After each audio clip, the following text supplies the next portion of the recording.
Hey, Mike, when you zoom out, how do you assess your series against the Suns and kind of what they tried to do to you? Individually or as a team? Individually. I mean, man, they did a good job on all of us, to be honest. Me personally, they tried to take away some of my easy looks, make it tough on me, and they did a really good job. Harrison Wynn, DNVR.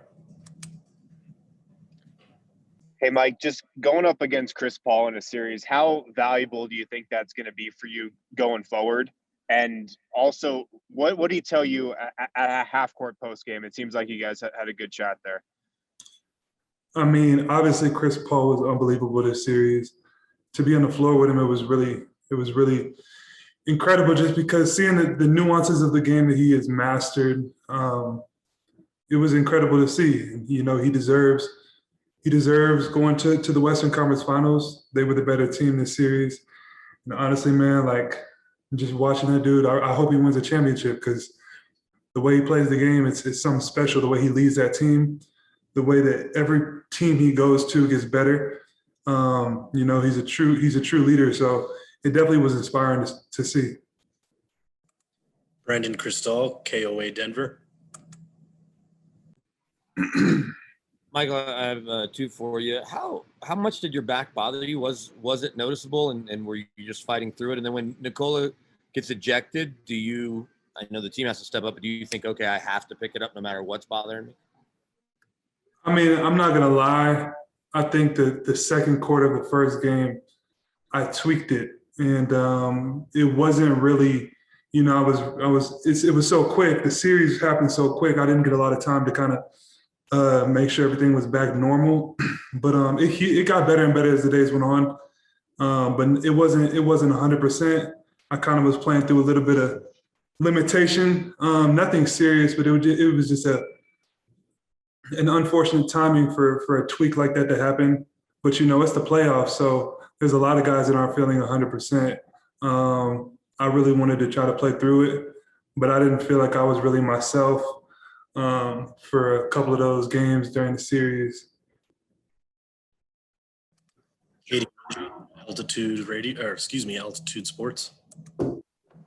Hey, Mike, after this series, I mean, how would you evaluate, I guess, what they did in terms of guarding you and what you want to improve upon? What did you learn about yourself in this series and the way you had to step up?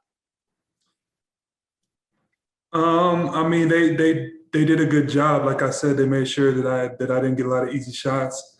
And then, I didn't at all times have the energy or the, I was playing through a little bit of pain, so I didn't have really the energy to try to work really hard to force some stuff. Like I've said before, when teams play me like that, I got to sometimes impose my will and really try to hunt shots a little bit, get myself in a rhythm because I know it's important for the team. There was a couple games where I didn't really feel like I could even do that, which was unfortunate. But I mean, the credit to them, they played all of us really, really good. They knew how we played. They were getting to my shots, and they played a great series. Christos Saltes, SDNA Greece. Hey, Mike, hope you're doing well. How would you describe your season with the Nuggets, and what are the takeaways of that series for you personally? I mean, it's a funny thing, man, because you get to the end of a season like this, and a lot of people fixate on the loss and what they wish they could have done.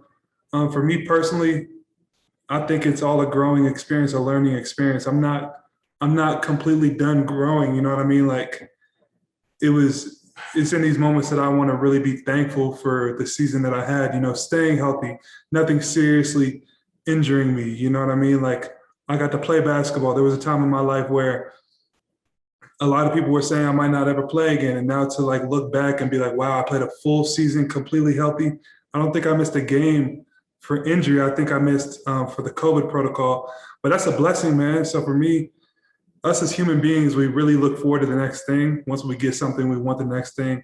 But I mean, just thinking back, man, God has brought me a long way. And I feel like this was a successful season. Obviously, it didn't end how I wanted it to, but I learned. I know what I need to get better at. It's really getting me my first fully healthy offseason, and I'm really excited to come back even better. We'll go back to Katie Wingy with Altitude Sports. Mike, can you take us through the Jokic ejection and that interaction from your perspective, and then how you guys came together and brought energy after he was off the floor? I mean, I had no idea what happened. I wasn't really watching him individually. I just kind of saw the replay. But, I mean, honestly, whatever he did, you don't want to see the MVP season end in an ejection. You know what I'm saying? Like, of course, it might have been I didn't see exactly what happened, but I just feel like you don't do that. But I mean, once he went out, we just knew, you know, he's not going to be on the floor anymore. We got to step it up. Obviously, we didn't complete the comeback or anything. We didn't get the win, but I really was proud of how dudes fought. We didn't just give in. I think when he first got ejected, we went down 14 quick, and we could have gave up. But we fought our way, and we left it on the floor tonight. They were just the better team all series. So, Paul Gant, Go For It Radio.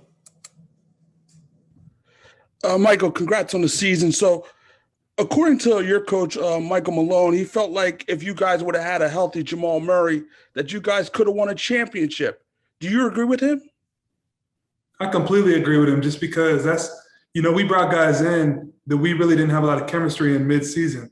So we didn't really develop a crazy chemistry with a couple guys, and now you're asking, Austin Rivers to do this and Aaron Gordon to do this when they got bought in mid-season. Jamal, he's been here. Him and Joker have an amazing chemistry. Me and Jamal and Joker really got clicking as the season went on before Jamal got hurt. So, looking to the future, I feel like the sky's the limit for our team. We got the pieces of what we need. But man, we fought. Austin came in from not playing, and you saw how he performed this playoffs. I don't know if we make it to the second round without him. And then Aaron Gordon coming in, making his impact. Hopefully be my teammate for a long time, I'm hoping. So yeah. All right, Mike, we got time for one more. We're going to end with Matt Moore from the Action Network. Michael, the Suns really attacked your handle, and you had some problems on offensive rebounds, being able to maintain the ball. Is that something that you think is something that you can work on in the offseason? Is that priority? What are your offseason priorities for getting better? They attacked my handle? What do you mean? Just in terms of taking swipes at the ball and drives and things like that. Oh, no, for sure. I mean, you said offensive rebounding too?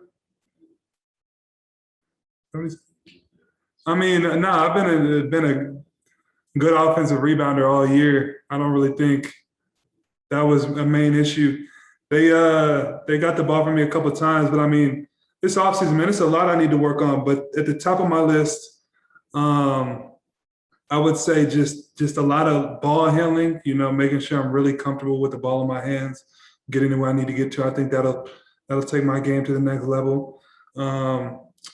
I really admire some of the bigger wings who just are really, really good ball handlers, like KD or Paul George, Kawhi, Jason Tatum. So that's kind of one area. I don't really know how you work on offensive rebounding, but I mean, I appreciate the feedback.